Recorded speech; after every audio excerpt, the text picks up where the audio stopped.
Picture shows Lee Mack at St George Hall, Liverpool. Image credit, BBC, Walter Wall, Stephen Perry.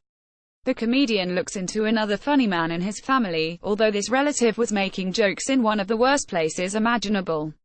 Lee Mack begins this episode by looking into the life of his great-grandfather, known as Billy Mack, who was a comic.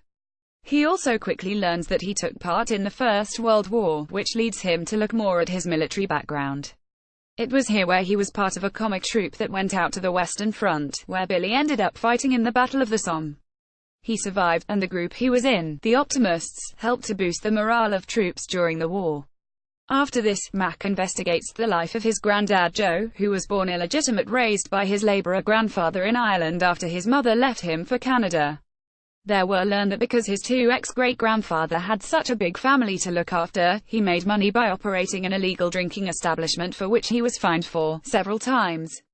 Although the main area of interest at the beginning of the episode is the comedy connection between Mack and his great-grandfather, it is his military background that ends up being the more interesting, the fact that his comedy helped to entertain people during the war, and also the issue that Billy Mack would be fighting battles and performing to the troops on the same day. The story of his granddad Joe is interesting too. Consider the problems he had growing up while Ireland was starting to get its independence. Who Do You Think You Are is on Mondays at 21:00.